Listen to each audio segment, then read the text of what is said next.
Pentecostal holiness church Kanke की तरफ से मैं यीशु मसीह के मधुर नाम में आप सबों का स्वागत अभिनंदन करता हूँ। और हम लोग फिर से ऑनलाइन इकट्ठा हुए हैं, जमा हुए हैं ताकि उस जीवते मसीह की हम लोग आराधना कर सकें। आइए हम उसकी भलाई को आज चखेंगे, उसकी उपस्थिति से भर जाएंगे और उसके वचनों से हम लोग आशीष पाएंगे। और जिन लोगों को यकीन है या विश्वास है कि आज के जय के दिन को यहोवा ने बनाया है और उन लोग आज आशीष पाएंगे, तो नीचे कमेंट बॉक्स में आप आमीन टाइप करें और सुनिश्चित करें कि आज आप तैयार हैं उनके वचनों को सुनने के लिए, उनकी उपस्थिति को महसूस करने के लिए और आशीष पाने के लिए। आइए हम सब मिलकर आराधना स्टार्ट करेंगे।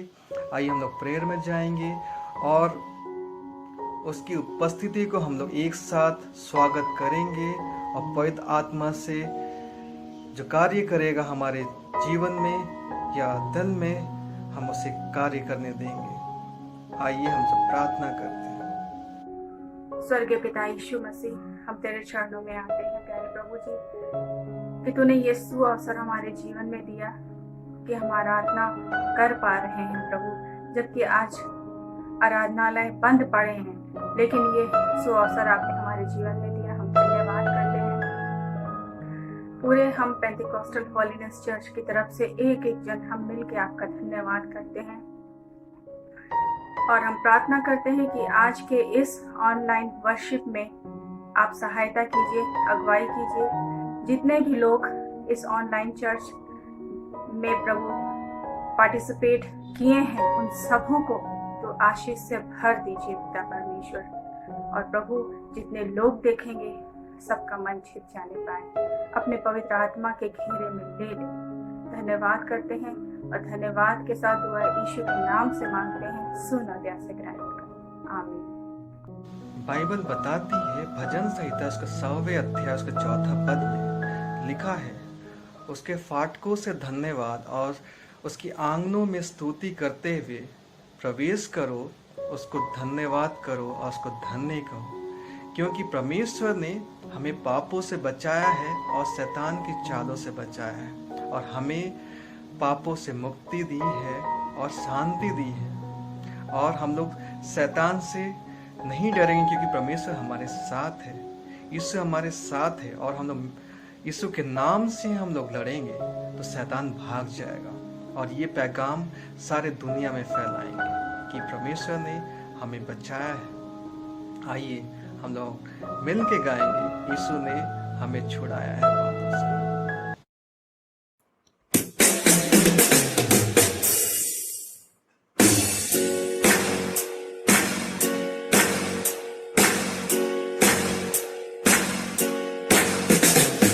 यीशु ने हमें छुड़ाया है पापों के जाल से, यीशु ने हमें बचाया है शैतान के चाल से।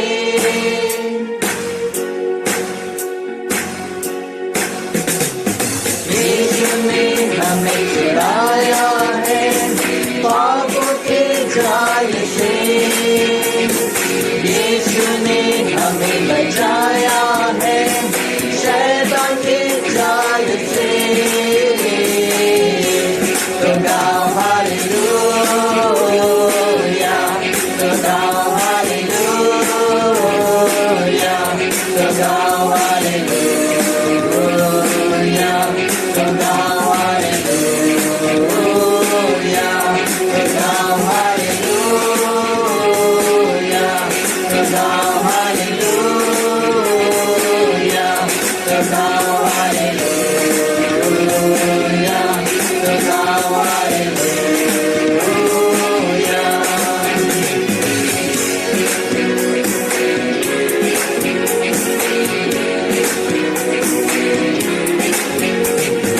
हमने शांति पाई है यीशु के नाम से, हमने पाई है क्षमा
शांतियाँ सदा लाए हैं आपके नाम, शालोम शांतियाँ सदा यीशु का पैगाम, शालोम शांतियाँ सदा लाए हैं आपके नाम, शालोम शांतियाँ सदा यीशु का पैगाम। हालेलुया, खुदा हालेलुया, खुदा हालेलुया, खुदा हालेलुया,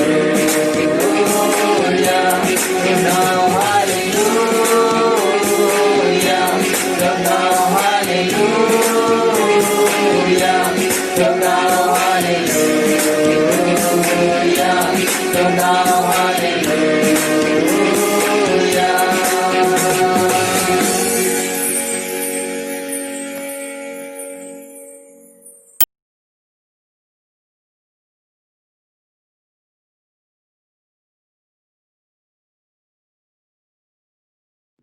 आज की पवित्र आराधना में, आज की पवित्र दिन में आप सबों को मेरी ओर से जय मसीह की। और आज की शुरुआती पाठ के लिए हम पवित्र बाइबल के नीति वचन के 5वें अध्याय को पढ़ने में प्रभु हमारी सहायता करे। और 1 पद से 23 पद तक है, जिसे मैं पढ़ने का यत्न करता हूँ। हे मेरे पुत्र, मेरी बुद्धि की बातों पर ध्यान दे, मेरी समझ की ओर कान लगा, जिससे तेरा विवेक सुरक्षित बना रहे और तू ज्ञान के वचनों को थामे रहे। क्योंकि पराई स्त्री के ओंठों से मधु टपकता है और उसकी बातें तेल से भी अधिक चिकनी होती है, परंतु इसका परिणाम नागदौना सा कड़वा और दोधारी तलवार सा पैना होता है। उसके पांव मृत्यु की ओर बढ़ते हैं और उसके पग अधोलोक तक पहुँचते हैं, इसलिए उसे जीवन का समथर पथ नहीं मिल पाता। उसके चाल चलन में चंचलता है, परंतु उसे वह आप नहीं जानती। इसलिए अब हे मेरे पुत्रों, मेरी सुनो और मेरी बातों से मुंह ना मोड़ो। ऐसी स्त्री से तू दूर ही रह और उसकी देवड़ी के पास भी ना जाना। कहीं ऐसा ना हो कि तू अपना यश औरों के हाथ और अपना जीवन क्रूर जन के वश में कर दे, या पराये तेरी कमाई से अपना पेट भरे और परदेसी मनुष्य तेरे परिश्रम का फल अपने घर में रखे। और तू अपने अंतिम समय में, जबकि तेरा शरीर छीन हो जाए, तब यह कहकर हाय मारने लगे, मैंने शिक्षा से कैसा बैर किया और डांटने वाला का कैसा तिरस्कार किया। मैंने अपने गुरुओं की बातें ना मानी और अपने सिखाने वालों की ओर ध्यान ना लगाया। मैं सभा और मंडली के बीच में प्रायः सब बुराइयों में जा पड़ा। तू अपने ही कुंड से पानी और अपने ही कुएं के सोते का जल पिया करना। क्या तेरे सोतों का पानी सड़क में और तेरे जल की धारा चौकों में बह जाने पाए? यह केवल तेरे ही लिए रहे और तेरे संग औरों के लिए ना हो। तेरा सोता धन्य रहे और अपनी जवानी की पत्नी के साथ आनंदित रह। प्रिय हरिणी या सुंदर संभारनी के समान उसके स्तन सर्वदा तुझे संतुष्ट रखे और उसी का प्रेम नित्य तुझे आकर्षित करता रहे। हे मेरे पुत्र, तू अपरिचित स्त्री पर क्यों मोहित हो और पराई को क्यों छाती से लगाए? क्योंकि मनुष्य के मार्ग यहोवा की दृष्टि से छिपे नहीं हैं और वह उसके सब मार्गों पर ध्यान करता है। दुष्ट अपने ही अधर्म के कर्मों से फंसेगा और अपने ही पाप के बंधनों में बंधा रहेगा। वह शिक्षा प्राप्त किए बिना मर जाएगा और अपनी ही मूर्खता के कारण भटकता रहेगा। आमीन। इस बाइबल पाठ में से मैं नीति वचन के 5वें अध्याय को पढ़े जाने पर प्रभु हम सबों को आशीष देवे और मैं समझता हूँ इस नीति वचन का सार यह है या आ, शिक्षा यही है कि हम सबों के लिए ये सुंदर मार्गदर्शिका की तरह है, जिसे ग्रहण करके हम प्रभु की भय और भक्ति में प्रत्येक जन, प्रत्येक क्षण, प्रत्येक समय पर हम प्रभु की चेतवनियों में और प्रभु की गुणों में बढ़ सकते हैं और संसार के अवगुणों से, बुराइयों से बच कर के हम पवित्र जीवन जी सकते हैं।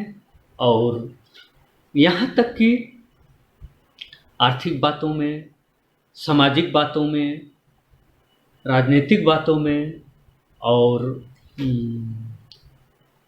अपनी उत्तरदायित्व को अच्छी तरह से निभा सकते हैं, निर्वहन कर सकते हैं। ऐसी शिक्षा हमें दी गई है इस नीति वचन में। वरन यहाँ तक कि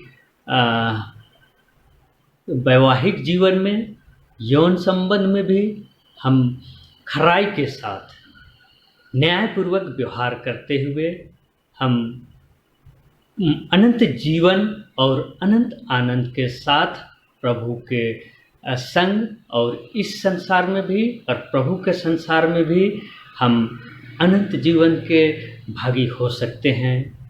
बस हमें यही करना है कि प्रभु की भय और भक्ति, उसकी चेतवनी और उसके गुणों में बढ़ना है। ये हमारे लिए सुंदर मार्गदर्शिका है और हम इसे अपनाकर चरित्रवान बन सकते हैं, हो सकते हैं, बहुतों के लिए आशीष का कारण ठहर सकते हैं, प्रभु के लिए गवाही हो सकते हैं, प्रभु के पत्री हम हो सकते हैं अपने चाल चलन के द्वारा, अपनी बोली व्यवहार के द्वारा, अपनी दैनिक दिनचर्या में हम इसे जीते हुए हम लोगों के लिए अच्छा नमूना हो सकते हैं, परिवार के लिए, कलीसिया के लिए और समाज के लिए, अपने अगल बगल पड़ोसियों के लिए और अपने खानदान के लिए, बाल बच्चों के लिए, सबों के लिए ये सुंदर और ज्ञानवर्धक और शिक्षाप्रद और बुद्धि युक्त वचन दिया गया है।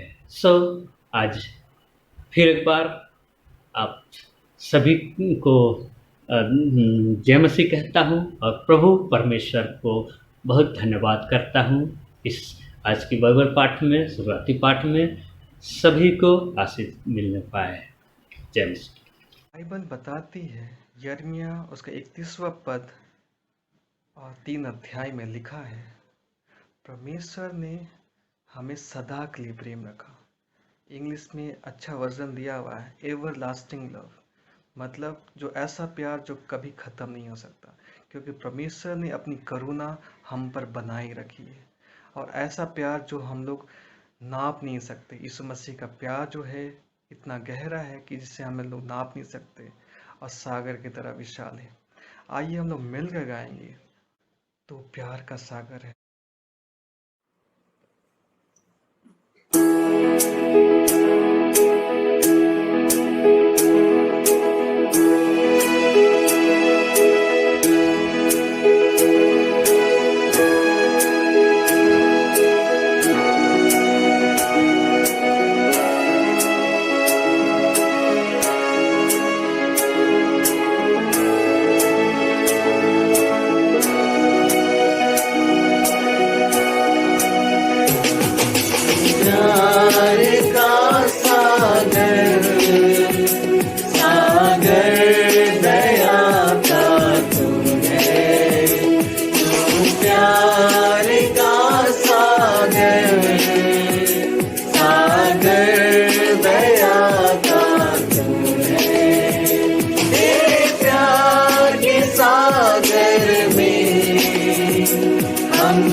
ऊंचाई मिले आसमां की, कोई नाप ना पाएगा गहराई तेरे प्यार की, कोई नाप ना पाएगा गहराई तेरे प्यार की। तू प्यार का सागर, सागर दया का तू है।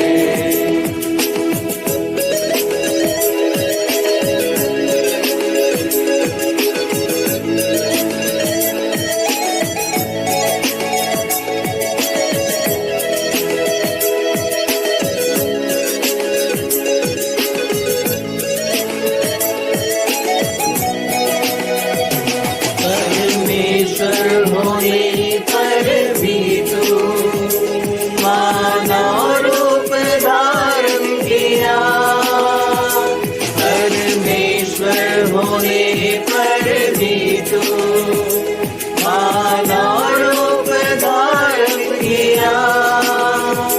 प्रभु तेरे इसी प्यार ने हमको दीवाना बनाया, प्रभु तेरे इसी प्यार ने हमको दीवाना बनाया। तू प्यार का सागर, सागर दया का तू है। तू प्यार का सागर, सागर दया का तू है। तेरे प्यार के सागर में हम तैरना चाहते हैं, तेरे प्यार के सागर में हम तैरना चाहते हैं। तू प्यार का सागर, सागर दया का तू है।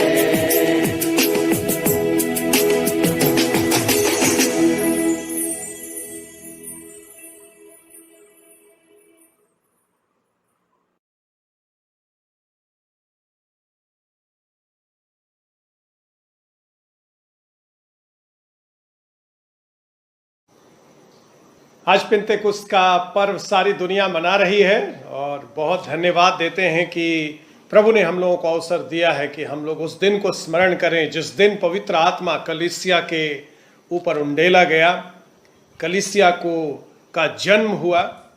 और जब परमेश्वर ने आदम को बनाया, लिखा है मिट्टी लेकर उसने पुतला बनाया, परंतु आदम जीवित प्राणी तब बना जब परमेश्वर ने अपना श्वास आदम के अंदर फूंक दिया। और कलीसिया जो यीशु मसीह के सेवा काल में जो लोग यीशु मसीह से जुड़े, यीशु मसीह पर विश्वास किए, यीशु मसीह को अपना उद्धारकर्ता माने, वे लोग एक झुंड का रूप ले लिए। और जब यीशु मसीह स्वर्गारोहण के समय अपने चेलों को यह कह कर गए कि तुम लोग यरूशलेम में रुके रहना, बाट जो है ना, जब तक प्रतिज्ञा पूरी ना हो जाए, तो उस झुंड में जो एक देह तैयार हो चुका था, परंतु उसमें श्वास का जरूरत था। और परमेश्वर ने पिंतेकुस्त के दिन 2000 साल पहले यरूशलेम में ऊपर की कोठरी पर उस देह में, जो देह विश्वासियों की तैयार हुई थी, उस देह में जीवन का श्वास फूंक दिया। एक बड़ी आंधी का शब्द हुआ, एक सनसनाहट का शब्द हुआ, और पवित्र आत्मा से वे लोग जो उस ऊपर की कोठरी में थे भर गए। और जैसे ही पवित्र आत्मा उस झुंड पर उतरा, कलीसिया, एक सामर्थी कलीसिया का जन्म हुआ। प्रश्न ये उठता है, क्या आवश्यकता था परमेश्वर का आत्मा को उतरने के लिए? क्या आवश्यकता था सामर्थ्य का? कलीसिया ऐसा कौन सा कार्य करने जा रही थी जिसके लिए ईश्वरीय शक्ति की जरूरत थी? क्या संसार का ज्ञान काफी नहीं था, या सांसारिक योग्यता ही काफी नहीं थी? ऐसी क्या बात थी कलीसिया के उद्देश्य में, ऐसा क्या योजना प्रभु ने बनाया था, ये कलीसिया क्या करने वाली है, जिसके लिए परमेश्वर को स्वर्ग से शक्ति को भेजना पड़ा। दूसरे शब्दों में अपनी आत्मा को कलीसिया के अंदर डालना पड़ा। कौन सा काम कलीसिया करने जा रही थी? जितना बड़ा काम होता है मेरे प्रियो, उतना ही ज्यादा बड़ा उसका तैयारी होता है। यदि किसी को झाड़ू लगाना सिखाना है तो आप 2 मिनट में झाड़ू लगाना सिखा सकते हैं, जिसने कभी झाड़ू नहीं लगाया। पर यदि किसी को ब्रेन का सर्जरी करना है, उस व्यक्ति को 10 साल 20 साल लग जाता है उस ब्रेन पर हाथ लगाने के लिए। जैसा कार्य वैसे उसका सामर्थ्य का जरूरत होता है। जितना बड़ा और जितना महत्वपूर्ण कार्य होगा, उतना बड़ा और उतना महत्वपूर्ण उसका ट्रेनिंग और उसका ज्ञान और उसका शक्ति उसको मिलना है। जितना बड़ा बोझ आपको उठाना है, उतना ताकतवर आपको होना है। कलीसिया ही एकमात्र ऐसा जीवित प्राणी बन गया जिसमें परमेश्वर ने अपना जीवन का श्वास फूका, जिसको दुनिया का योग्यता या ज्ञान का जरूरत नहीं था अपने कार्य को पूरा करने के लिए, क्योंकि कलीसिया का जन्म परमेश्वर ने दिया और यीशु मसीह ने उसके लिए कहा, मैं अपनी कलीसिया खड़ा करूंगा, यानी मैं कलीसिया को जन्म दूंगा। और जब यीशु मसीह का कलीसिया का जन्म हुआ तो परमेश्वर ने जीवन का श्वास उसके लिए अंदर इसलिए डाला क्योंकि यह कलीसिया नहीं चलेगी, नहीं बढ़ पाएगी, कोई कार्य नहीं कर पाएगी यदि परमेश्वर का सामर्थ्य उसमें ना हो, यदि उस महान और अद्वैत परमेश्वर का, सृष्टिकर्ता परमेश्वर का सामर्थ्य उस कलीसिया के अंदर ना हो। तो हमें इस बात को आज समझना पड़ेगा, जिस कलीसिया का हम भाग हैं, हम एक स्थानीय कलीसिया में पाए जाते हैं, परंतु हमारी स्थानीय कलीसिया एक सार्वभौमिक कलीसिया का एक अंग है और सारी दुनिया में जितने भी लोग यीशु मसीह पर विश्वास करते हैं उस यीशु मसीह का देह का अंग है। हमारे अंदर जो शक्ति है, हमारे अंदर जो सामर्थ्य है, वो सामर्थ्य किसी संस्था का सामर्थ्य नहीं है, वो सामर्थ्य किसी कॉलेज से प्राप्त किया सामर्थ्य नहीं है, वो ज्ञान किसी व्यक्ति के द्वारा पाया हुआ नहीं है, वो ट्रेनिंग किसी बाइबल कॉलेज में सीखा हुआ नहीं है। इस कलीसिया के अंदर जो सामर्थ्य कार्य करता है वो है परमेश्वर का आत्मा का सामर्थ्य। परमेश्वर का आत्मा इस कलीसिया में पाया जाता है। कलीसिया जीवित प्राणी बन गई और कलीसिया अब तेजी से आगे बढ़ेगी। हम लोग क्रिसमस मनाते हैं, हम लोग खजूर इतवार मनाते हैं, गुड फ्राइडे मनाते हैं, ईस्टर मनाते हैं, स्वर्गारोहण दिवस मनाते हैं और पेंतेकोस्त का पर्व मनाते हैं। इन सारे पर्वों में कौन सा पर्व सबसे महत्वपूर्ण है? अगर आप पर्वों को देखें तो सब पर्व महत्वपूर्ण है, यदि एक भी उसमें ना हो तो पूरा कहानी वो गड़बड़ हो जाएगा। पौलुस बोलता है, यदि यीशु मसीह जी नहीं उठा तो हमारा विश्वास ही नहीं है। ये सब चीज जरूरी है। यीशु मसीह देह को धारण करके जन्म लिया या बैतलहम में, ये जरूरी है। खजूर इतवार के दिन वो यरूशलेम में प्रवेश किया, ये भी बहुत जरूरी है। और भी ज्यादा जरूरी है जब यीशु मसीह क्रूस पर बलिदान हुआ, बहुत जरूरी है। और भी ज्यादा जरूरी है जब यीशु मसीह मुर्दों में से जी उठा, और भी ज्यादा जरूरी क्योंकि वो स्वर्गारोहण उसका हुआ। अब हमारा एक वहां हमारे लिए निवेदन करने वाला है। परंतु यदि पेंतेकुस्त नहीं होता मेरे प्रियो, तो ये सारी घटनाएं एक उस कार के समान होती जो बहुत सुंदर तो है पर उसमें तेल नहीं है। आप कोई कार खरीद ले, चाहे वो होंडा की हो, चाहे मारुति की हो, चाहे मर्सिडीज की हो, कितना भी महंगा कार हो, यदि पेट्रोल नहीं डालेंगे तो वो चलेगा नहीं। पेंतेकुस्त को समझने के लिए इसको समझना पड़ेगा। सारा कुछ बहुत अच्छा है, बहुत सुंदर है, बहुत सामर्थी है, बहुत ताकतवर है, परंतु यदि पवित्र आत्मा का सामर्थ्य उस कार में नहीं डाला जाएगा तो कलीसिया मृत कलीसिया है। बहुत सारे लोग हैं जो बिना पवित्र आत्मा का कलीसिया में, बिना पवित्र आत्मा का अनुभव के हैं और उनका जीवन भी उसी प्रकार है। महंगी कार तो है, दिखती तो सुंदर है, हम मसीही बन तो गए हैं, बपतिस्मा ले तो लिए हैं, प्रभु भोज लेते तो है, पर कार खड़ी है, कहीं नहीं आगे बढ़े। 20 साल से हम वहीं खड़े हैं। बहुत सारी कलीसिया है जो वहीं खड़ी है। पेंतेकुस्त का मतलब होता है कलीसिया में एक जोश आता है, कलीसिया तेज गति से आगे बढ़ती है, उसके अंदर परमेश्वर ने अपना फ्यूल डाल दिया। मैं 3 बातों को आपको बताऊंगा आज। पिन्तेकुस्त ने क्या किया कलीसिया के साथ। और जब पवित्र शास्त्र वचन से आप पढ़ेंगे तो प्रेरितों के काम उसका पहला अध्याय में यीशु मसीह अपने चेलों से कहते हैं, रुके रहना जब तक प्रतिज्ञा पूरी ना हो जाए। कौन सी प्रतिज्ञा की बात कर रहा है यीशु मसीह? यीशु मसीह बात कर रहा है वो प्रतिज्ञा जो यीशु मसीह ने स्वयं किया।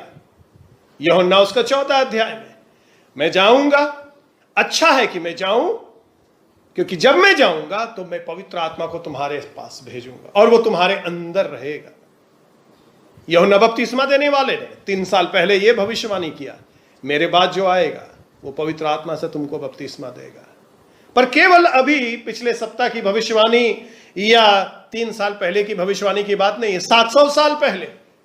आप योएल नबी किताब में जब चले जाएंगे तो आप पाएंगे वहां उसने लिखा, उन बातों के बाद मैं अपना आत्मा सब प्राणियों पर उंडेलूंगा। अपना आत्मा में सब, ये प्रतिज्ञा परमेश्वर किया था, बेटे बेटी, दास दासी, बुजुर्ग जवान, बच्चे, सबके ऊपर मैं अपनी, ये प्रतिज्ञा परमेश्वर का प्रतिज्ञा है। और ये पिन्तेकुस्त प्रतिज्ञा पूरा होने का दिन है। खुशी मनाना है हम लोगों को, मेरा परमेश्वर आपका परमेश्वर जो प्रतिज्ञा करता है, चाहे 700 साल बीत जाए, चाहे 3 साल बीत जाए, चाहे 1 हफ्ता बीत जाए, वो पूरा करेगा। प्रतिज्ञा पूरा करने वाला परमेश्वर है। और जो प्रतिज्ञा उसने किया था अक्षरशः उसने पिन्तेकुस्त के दिन पूरा कर दिया। केवल योएल नबी नहीं, 700 साल पहले यशाया ने भविष्यवाणी किया, तुम्हारे वंश पर मैं अपना आत्मा उंडेलूंगा। केवल यशाया ने, यहेजकेल ने भविष्यवाणी किया, एक नया आत्मा तुम्हारे अंदर में उंडेलूंगा। और केवल 700 साल पहले नहीं, मेरे प्रियो, परमेश्वर का दास मूसा, जब उसके ऊपर पवित्र आत्मा उतरा, परमेश्वर वहां उसके आत्मा में से लेकर 70 लोगों के ऊपर आत्मा डाल दिया। और लिखा है 2 जन छावनी में भविष्यवाणी करने लगे, पवित्र आत्मा उनके ऊपर आ गया। और एक व्यक्ति आता है और बोलता है उन लोगों को रोको क्योंकि वो लोग छावनी में भविष्यवाणी कर रहा है। वहां पर परमेश्वर का दास बोलता है, क्या भला होता कि यहोवा का सारा प्रजा भविष्यवाणी करता है। परमेश्वर का दास का यह प्रार्थना था वहां पर हजारों साल पहले, प्रभु ऐसा दिन आने दे सबके ऊपर पवित्र आत्मा उंडेला जाए, बच्चों के ऊपर, बड़ों के ऊपर, महिलाओं के ऊपर, पुरुषों के ऊपर, बुजुर्गों के ऊपर पवित्र आत्मा उंडेल दिया जाए। हजारों साल पहले का यह प्रार्थना परमेश्वर भविष्यवाणी के रूप में लेकर के आया। और आज वो दिन है जब मूसा का प्रार्थना को परमेश्वर ने पूरा कर दिया है। सारे यहोवा की प्रजा, सारे परमेश्वर के लोग, जितने भी लोग यीशु मसीह पर विश्वास करेंगे, उनके ऊपर पवित्र आत्मा भरपूरी के संग परमेश्वर 2000 साल पहले उंडेल दिया ऊपर की कोठरी में। और परमेश्वर चाहता है उसका अनुभव हम लोग आज करें। जो भविष्यवाणी योएल नबी ने 2 अध्याय में किया, 28 और 29 पद में, सब प्राणियों पर पवित्र आत्मा उंडेला जाएगा, उसका एक संदर्भ है वहां पर। और वो संदर्भ है, बहुत ही घनघोर स्थिति है वहां पर।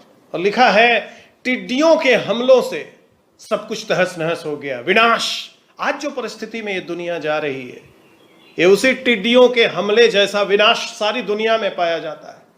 और अगर आप योएल नबी के पुस्तक से देखेंगे तो वहां पर लिखा है 2 अध्याय में, उपवास के साथ रोते पीटते हुए फिर कर मेरे पास आओ, अपने मन ही को फाड़ कर मेरे पास आओ, क्योंकि वो अनुग्रहकारी है, विलंब से क्रोध करने वाला है और वो दुख देकर पछताने वाला। नरसिंगा फूको, उपवास का दिन ठहराओ, महासभा का प्रचार करो, लोगों को इकट्ठा करो, सभा को पवित्र करो, पुरनियों को बुला लो। ये जो संदर्भ है मेरे प्रियो, परमेश्वर के पास वापस लौटने का संदर्भ है। पूरा पहला अध्याय और 2 अध्याय जब आप पढ़ेंगे तो आप पाएंगे कि लोग बहुत डरे हुए, घबराए, क्योंकि सब कुछ खत्म हो गया है, सब कुछ बर्बाद हो गया। आज के परिस्थिति में नौकरी चला गया है, फैक्ट्री बंद हो गया है, अनाज नहीं है, पैसा नहीं है, सब कुछ समाप्त हो गया। परमेश्वर बोल रहा है मन फिराओ, वापस आओ मेरे पास। और देखिए उसका जो उसके बाद परमेश्वर वायदा करता है, मत डरो तुम। और पिन्तेकुस्त के दिन का संदर्भ भी यही था, डरा हुआ चेला लोग था, मालूम नहीं यीशु मसीह चला गया, अब इस आंदोलन का क्या होगा, इस अनंत जीवन के वचन का क्या होगा। परमेश्वर बोलता मत डरो। यीशु मसीह आकर के अपने चेलों को बोलता मत डरो, प्रार्थना करो, मिले रहो, रुके रहो, बाट जोते रहो, प्रतिज्ञा पर बाट जोते रहो, विश्वास करते रहो, मत डरो, क्योंकि परमेश्वर बड़ा बड़ा काम करेगा। परमेश्वर बड़ा बड़ा काम करेगा। देखिए कब पवित्र आत्मा उंडेला गया, कब भविष्यवाणी आई पवित्र आत्मा उंडेला जाने के लिए। और उसके बाद लिखा है आनंद करो, परमेश्वर वर्षा भेजने वाला है। परमेश्वर पहला वर्षा से भी ज्यादा सामर्थी वर्षा भेजने, आउटपोरिंग ऑफ रेन, परमेश्वर एक बड़ा वर्षा भेजने जा रहा है और तुम्हारा खलियान भर जाएगा और जो कुछ टिड्डी ने खाया सब वापस लौट जाएगा। और उसके बाद 21 पद के बाद 28 पद मिलेगा, उन बातों के बाद मैं सब प्राणियों पर अपना आत्मा हूं। पिंतेकुस्त का जो संदर्भ है मेरे प्रियो, वो संदर्भ है उस भावना का जो चेले लोग जिस संदर्भ में थे, और आज वही संदर्भ है। इसलिए ये पिंतेकुस्त बहुत सामर्थी पिंतेकुस्त है, क्योंकि हम लोग योएल नबी के जमाने के समय में जी रहे हैं। ऐसा लग रहा सब लोग डरा हुआ, परमेश्वर बोल रहा मत डरो, मन फिराओ, अपने वस्त्र को नहीं मन को फाड़ कर मेरे पास आओ, महासभा का प्रचार करो, प्रार्थना में समय बिताओ, उपवास करो, और मैं सब प्राणियों पर अपना आत्मा उंडेलूंगा। आज सारी दुनिया में आत्मा के लिए प्रार्थना हो रहा है। आज सारी दुनिया चूंकि भयभीत है, हमारे पास वो दिव्य सामर्थ्य और शक्ति है जिससे हम परमेश्वर से यह मांग रहे, परमेश्वर आपका पवित्र आत्मा इतना सामर्थ्य के संग इस विश्व पर उंडेला जाए। आज इस पिंतेकुस्त को जब हम लोग याद कर रहे हैं कि इस वर्षा से जो कुछ हमारा बर्बाद हुआ है, एक बार फिर से सब कुछ भर जाए, जैसे आपके वचन में आपने कहा है।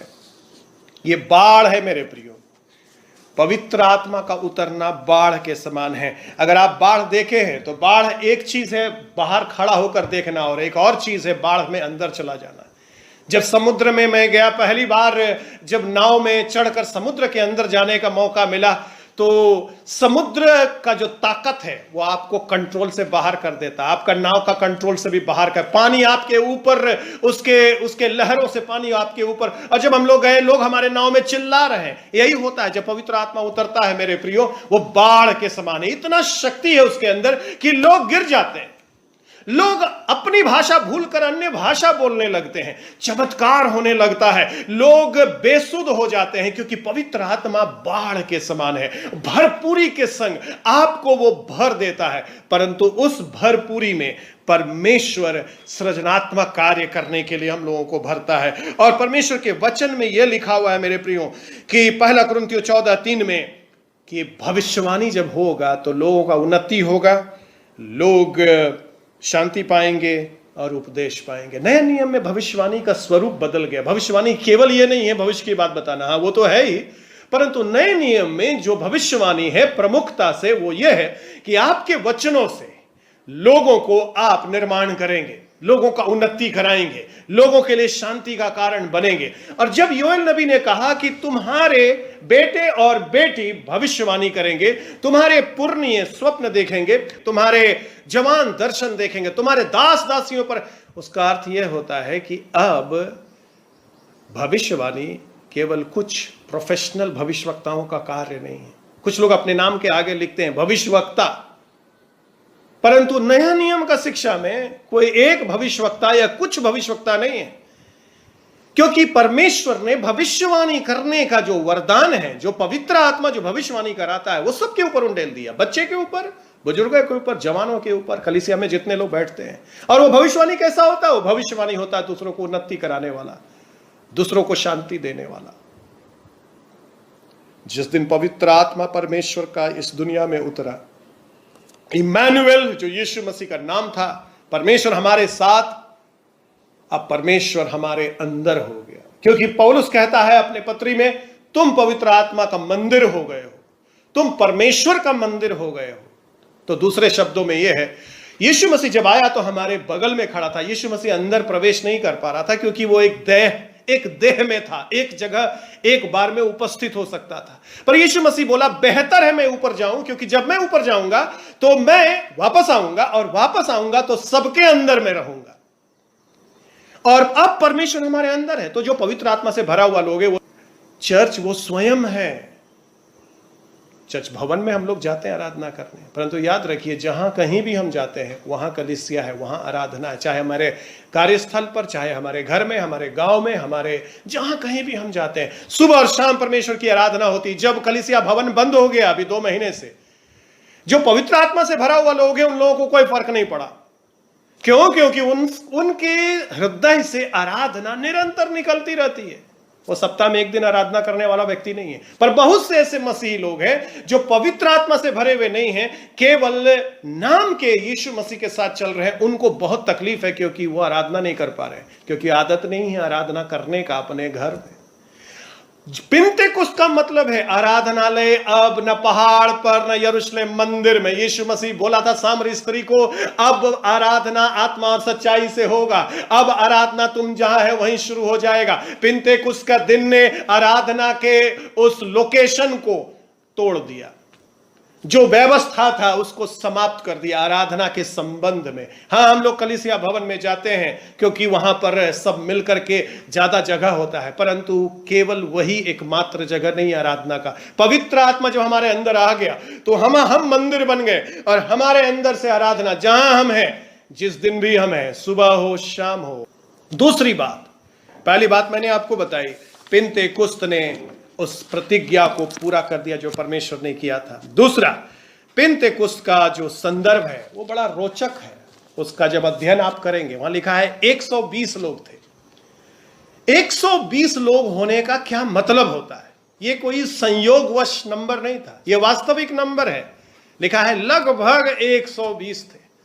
उसका कारण यह है, उस यहूदी संस्कृति में 120 लोगों का होना आवश्यक होता था किसी भी आराधनालय को स्थापित करने के लिए और उसको प्रमाण पत्र देने के लिए। अब यह सिनागोग के तौर पर काम कर सकता है। 120 से यदि कम लोग होगा तो आराधनालय को प्रमाणित नहीं किया जाता था। यानी परमेश्वर इस बात को भी ध्यान में रखा था, जब मैं पहला आराधना शुरू कराऊंगा तो ये यहूदी कॉन्टेक्स्ट में हो रहा है। यहूदी लोग जब देखेंगे इतनी बड़ी भीड़ 120, जिसको यहूदी लोग पवित्र मानते हैं, इस नंबर के लोग वहां पर हैं, यानी कि परमेश्वर छोटे छोटे चीजों का ख्याल रखा, दिन का ख्याल रखा, समय का ख्याल रखा, नंबर का ख्याल रखा, क्योंकि वो बहुत महत्वपूर्ण समय था। पिंतेकुस्त का पर्व, जब लोग की भीड़ वहां पर थी, फसह के पर्व के 50 दिन के बाद ये पर्व मनाया जाता था, कटनी का। और आज कटनी कटेगी, पहला कलीसिया का जन्म होने जा रहा है और वो जन्म पवित्र आत्मा के द्वारा से होने जा रहा है। परमेश्वर फूंकने जा रहा है, अपना श्वास कलीसिया के अंदर डालने जा रहा है। कलीसिया आज खड़ी होगी और कलीसिया जब जन्म लेगी, पहले ही दिन 3000 लोग कलीसिया में जुड़ेंगे 120 लोगों के साथ। परमेश्वर उस संदर्भ में के साथ काम किया। लिखा है एक साथ थे वे लोग, दो अध्याय का पहला पद में एक साथ, टुगेदर, और पहला अध्याय का 15 पद में लिखा है एक चित्त, 14 पद में एक चित्त थे वो लोग। 120 लोग थे, एक साथ थे, एक चित्त थे। एक साथ होना अलग बात है, एक चित्त होना अलग बात है। हम एक साथ एक घर में रह सकते हैं पर हम विभाजित हो। एक चित्त होने का मतलब है हम एक हैं, संगठित हैं। और ध्यान दीजिएगा, जब पवित्र आत्मा उतरा है कलीसिया पर, जब उंडेला गया है, तो वहां पर एकता का संदर्भ था। पवित्र आत्मा एक करने वाला आत्मा है, एक ही आत्मा हम सबको पिलाया गया है। और जब हम अपने परिस्थिति में एकता लाते हैं, पवित्र आत्मा कार्य करता है। दूसरे शब्दों में, यदि आपके संगठन में या आपके समूह में या आपके परिवार में एकता है तो पवित्र आत्मा है, वो पवित्र आत्मा का होने का प्रमाण देता है। 120 लोग एक साथ एक चित्त होकर के प्रार्थना कर रहे थे और परमेश्वर ने उन पर एक ही आत्मा उंडेला, पर उसका प्रगटीकरण भिन्न भिन्न था। लिखा है 16 प्रकार की भाषा वहां पर लोग बोल रहे थे। यदि आप मेरे साथ देखेंगे प्रेरितों के काम और उसका 2 अध्याय, और वहां पर ऐसा लिखा है कि जब वे लोग पवित्र आत्मा से भर गए, वे अन्य भाषा बोलने लगे और लोग चकित होकर के आ गए और बोलने लगे, ये लोग तो गलील का लोग हैं, ये लोग तो गलील का भाषा बोलना चाहिए, पर ये हमारी जन्मभूमि की भाषा बोल रहे हैं। ये मेरा भाषा बोल रहा है, हमको समझ में आ रहा है ये क्या बोल रहा है। ये लोग तो स्कूल नहीं गया, इनको तो कोई मेरी भाषा नहीं सिखाया। यदि आज मैं अभी प्रचार करते करते जर्मन भाषा बोलने लगूं तो कैसा आपको लगेगा, क्योंकि मैं कभी जर्मन सीखा नहीं हूं। ऐसे ही हुआ जब जर्मन का लोग बाहर रोड पर जाएगा और मैं यहां प्रचार करूं जर्मन भाषा में, वो लोग चकित हो जाएगा। और लिखा है वो लोग आ गया और बोलने लगा, अरे हमारा भाषा ये लोग बोल रहा है। कौन सा लोग आ गया? अरबी लोग आ गया, पार्थी लोग आ गया, मेदी लोग आ गया, एलामी लोग आ गया, मेसोपोटामिया के, यहूदिया के, कप्पदूकिया के, पुंतुस के, आसिया के, फ्रूगिया के, पंफूलिया के, मिस्र के, लीबिया के, ये सारा लोग आ गया। ये लोग हम लोग का भाषा कैसे बोल रहा है?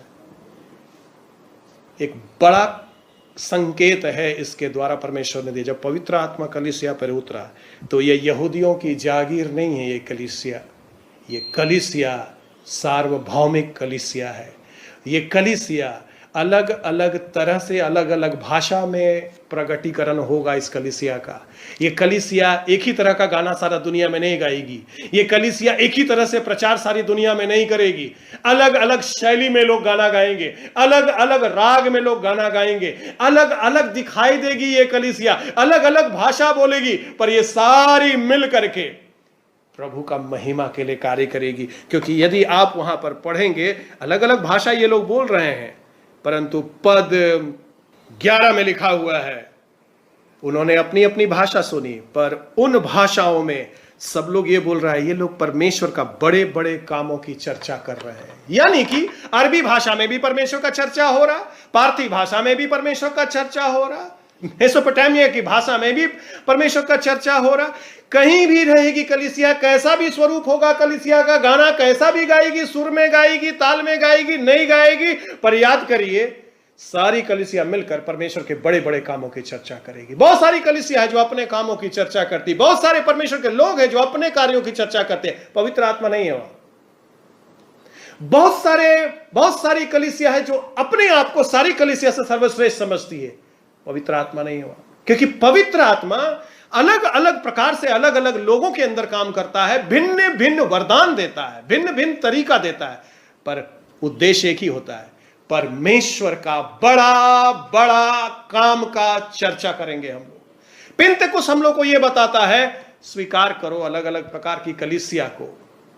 सब कलीसिया यीशु मसीह का है, और जितनी भी कलीसिया पवित्र आत्मा से भरी हुई कलीसिया है, वो सारी कलीसिया एक काम करती है, परमेश्वर का बड़े बड़े काम की चर्चा वो लोग करती है। ये जो संदर्भ है मेरे प्रियो, ये संदर्भ आज्ञाकारिता का संदर्भ है। यीशु मसीह ने बोला था रुके रहना, और चेले लोग रुके हुए थे, और इसलिए आज्ञाकारिता जब आती है मेरे प्रियो, पवित्र आत्मा उतरेगा जहां आज्ञाकारिता है। यदि वचन पर चलने वाले हैं आप, बड़ों का बात मानने वाले हैं आप, पवित्र आत्मा आपके जीवन में काम करेगा।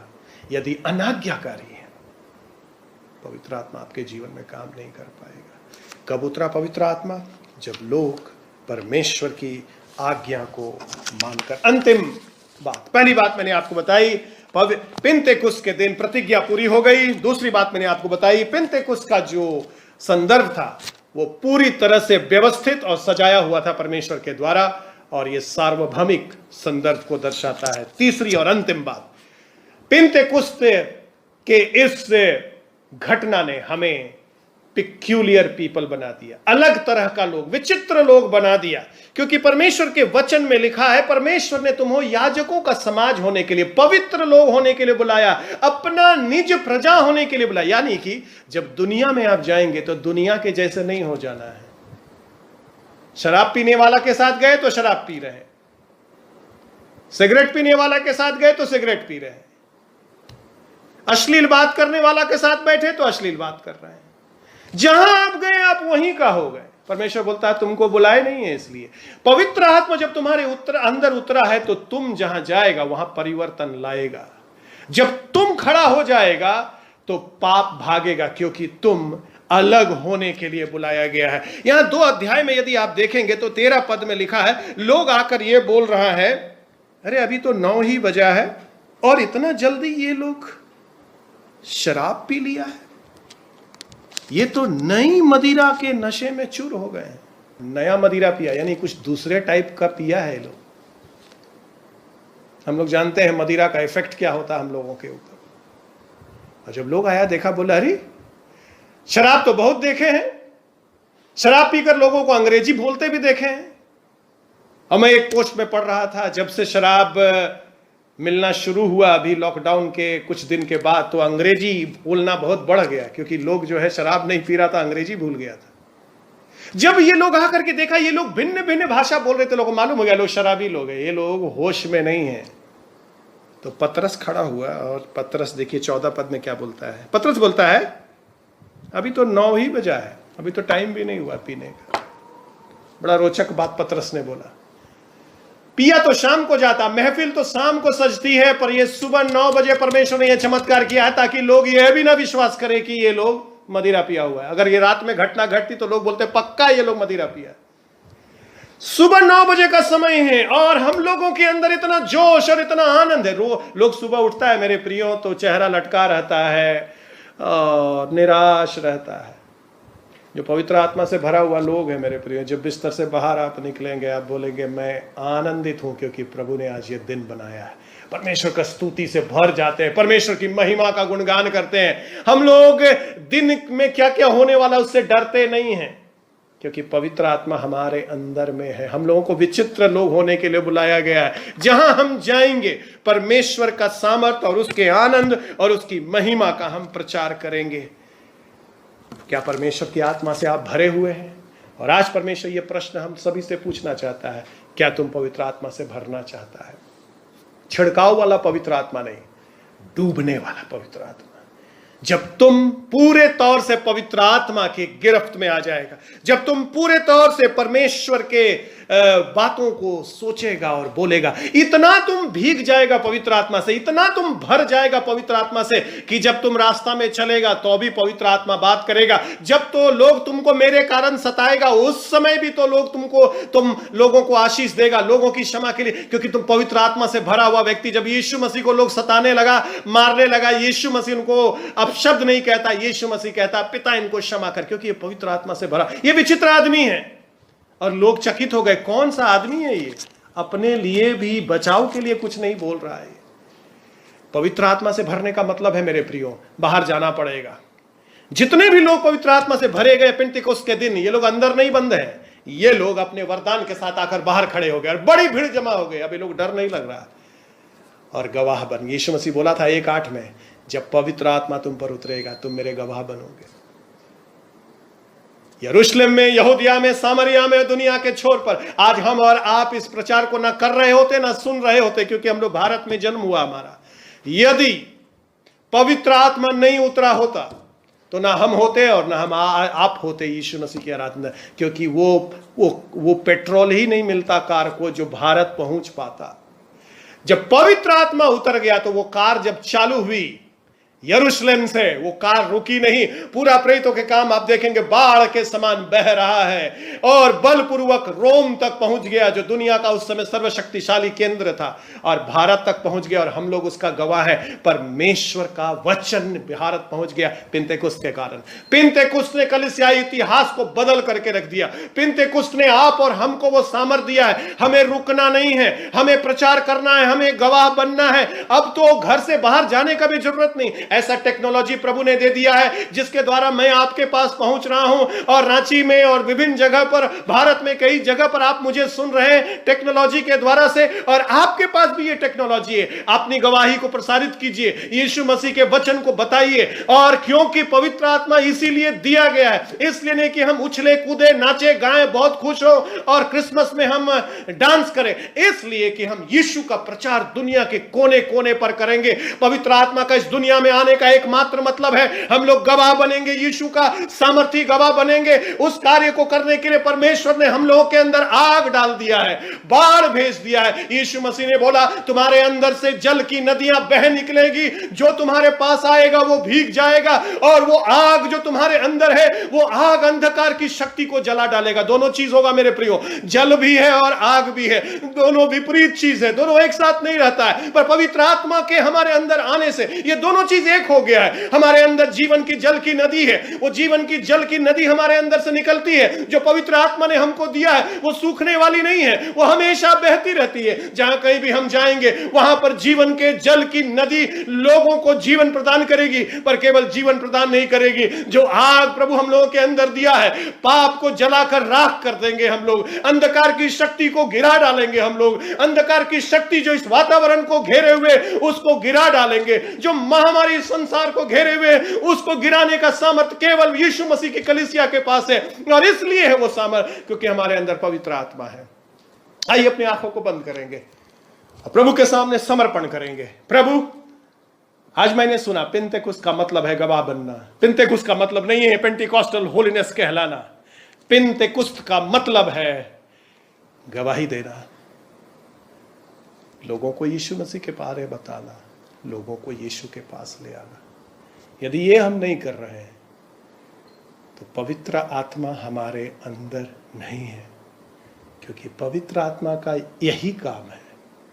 पवित्र आत्मा हमको कार देने और घर देने के लिए नहीं आया। हाँ, वो देता है, पर उसका उद्देश्य है यीशु के पास लोग आएंगे। आइए समर्पण करें आज कि ये पिंतेकुस्त मेरे जिंदगी को बदल दे। आज एक नया सामर्थ को आप अनुभव करें। इस समय जहां कहीं भी आप हैं, अकेले हो या घर में हो या परिवार के साथ हो, इस वक्त को जाने मत दीजिएगा। ये एक महत्वपूर्ण समय है, महत्वपूर्ण वचन आपने सुना है। ये मेरा वचन नहीं है, ये किसी संस्था का नहीं है, ये परमेश्वर का वचन है। और प्रभु ये चाहता है हम सब गवाह बन जाएं, भविष्यवाणी करना शुरू करिए। आप बोलेंगे पास्टर मैं कैसे भविष्यवाणी करूँगा? वचन में लिखा है बेटे और बेटी भविष्यवाणी करेंगे, पुरनिये लोग स्वप्न देखेंगे, जवान लोग दर्शन देखेंगे। मैं तो आज तक भविष्यवाणी नहीं किया हूं, आप कहेंगे। परमेश्वर बोलेगा करेगा, यदि तू लोगों का उन्नति कराएगा, लोगों को उत्साहित करेगा, लोगों को शांतिदायक वचन, क्योंकि पवित्र आत्मा तुम्हारे अंदर है। यही कार्य के लिए पवित्र आत्मा दिया गया। अपनी आंखों को बंद करी प्रार्थना करेंगे। पवित्र परमेश्वर, हम प्रार्थना करते हैं ये पिंतेकुस्त का पर्व जो हम लोग मना रहे हैं, प्रभु हमारे जीवन के लिए सामर्थ का कार्य हो जाए। एक एक बच्चे, जवान, बड़े बुजुर्ग जो मेरी आवाज को सुन रहे हैं, प्रभु उनके जीवन में भविष्यवाणी का वरदान बहुत आयत से उतरे। प्रभु हर एक कलीसिया परमेश्वर इन दिनों में यीशु को प्रदर्शित करने वाली कलीसिया बने। पवित्र आत्मा का सामर्थ हर कलीसिया के अंदर आ जाए। यीशु मसीह आपका नाम हम लोगों के द्वारा ऊंचा हो। प्रभु हालेलुया। हम यीशु को प्रकट करें। नशे में हम नहीं हैं, हमने पवित्र आत्मा को पी लिया है, पवित्र आत्मा से भर गए हैं, इसलिए यीशु यीशु बोलते रहते हैं, इसलिए यीशु का प्रकटीकरण करते रहते हैं। लोग मना करता है मत बोलो यीशु का नाम, पर फिर भी बोलते रहते हैं, क्योंकि पवित्र आत्मा हमारे अंदर भरा है। और पवित्र आत्मा हमको एक ही चीज के लिए दिया गया है, गवाह बनने के लिए। बताएंगे यीशु के बारे, जहां भी जाएंगे यीशु के बारे बताएंगे और कहेंगे यीशु आपसे प्यार करता है। प्रभु हर एक जन को आशीष दीजिए। आज का दिन अनुभव दीजिए पवित्र आत्मा का। जिनको अनुभव नहीं मिला है पवित्र आत्मा का, जो भरे नहीं गए हैं, भर दीजिए इस समय यीशु मसीह के नाम में मैं प्रार्थना कर रहा हूं। मैं इस समय आशीष दे रहा हूं प्रभु, हर एक परिवार, हर एक घर, हर एक व्यक्ति के अंदर तेरा सामर्थ भरपूरी के संग उतरे। यीशु मसीह के नाम से मांगते हैं, ऐसा ही हो। प्रभु आप सबको बहुत आशीष दे।